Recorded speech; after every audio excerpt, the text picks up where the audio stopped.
needle here, Tracy. And you go back to the emails, Major, and you said you've gotten a lot of activity on your blog since the last White House briefing on Thursday, and with due right. I mean, there were some changes made because of that back and forth, because of that controversy. There were some significant changes made to the White House website.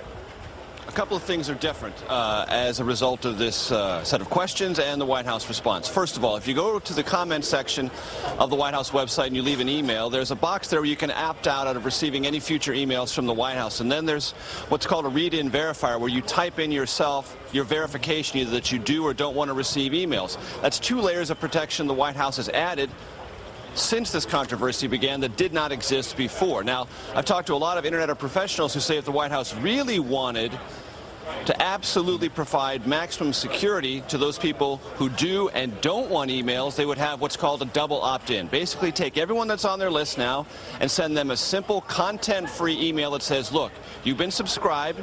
If you want to, opt in. If you don't, opt out.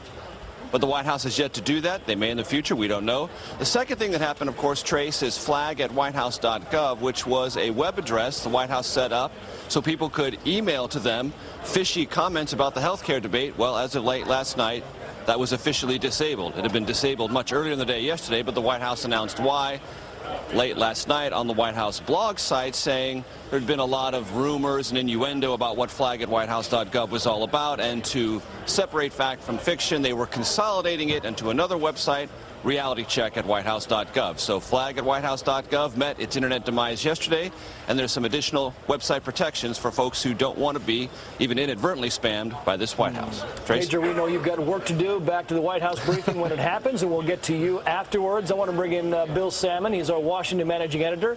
He has more on the simmering controversy. And I want to go, you heard the last thing the Major was talking about, the flag@whitehouse.gov. Is it simple enough, Bill, to just deactivate it and say it's all, well, it was kind of a controversy, so better just to turn it off?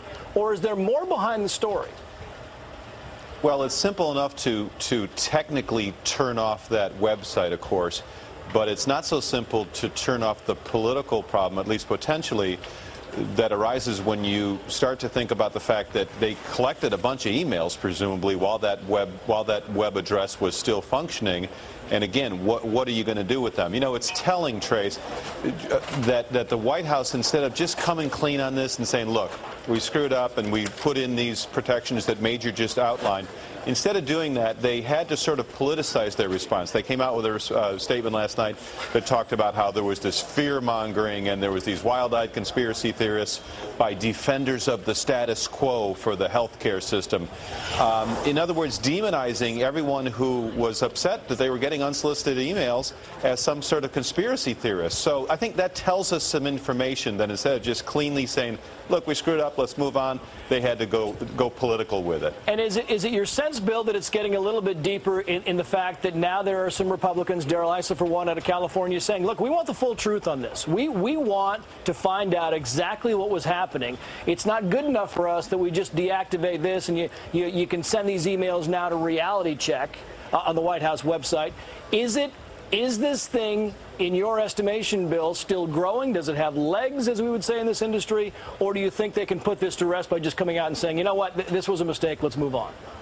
No, I think it is still growing, and I think it does have legs. And I think what you just mentioned, Darrell Issa, a congressman who is the ranking Republican in the House Government and Oversight Reform Committee, I think his letter to the White House counsel's office, Gregory Craig, saying, look, here's a list of a dozen specific questions. He's invoking the Presidential Records Act. He's invoking rules and regulations for preserving emails and records within the White House. He's asking a lot of specific legal questions. So this is where it goes from just a political problem to possibly a legal problem. And I don't think it goes away just because they've switched websites. By the way, they shut down the flag@whitehouse.gov and then opened up another one. So they may have opened up another problem by got rid of one and opened up another one. And Bill, I don't want to put your feet to the fire here, but when you say legal problem, are we talking about lobbying and advertising in federal laws that the White House is precluded from engaging in? Well, that's one of them. You know, the White House is not supposed to be lobbying. That's not their purview. That should be left to the Democratic National Committee. But the other possible legal areas you could look at is, you know, Are they purging these records? If so, is that a violation of the Presidential Records Act, which forbids you from purging certain records? Are they keeping the records? Again, if so, does that mean you've got an enemies list? Certainly, these are people who are disagreeing with the government. So, why would you keep names of people who disagree with you? What purpose are you doing that for? You can get a lot of, I know they talked about conspiracy theories, but I don't think it takes a big leap of the imagination to imagine that, they could stick the IRS or any other government agency on a list of enemies if they so desired.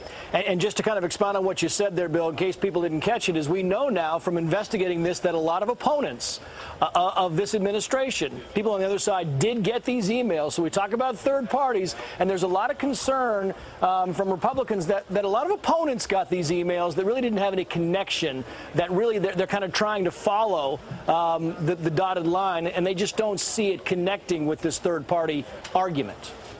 Right, and that's why it's going to be so interesting to see whether the press, when this briefing starts, actually starts to ask some significant questions about this, because Major Garrett has sort of been out there alone for 3 or 4 days. A couple of media outlets have picked it up in the last 24 hours or so.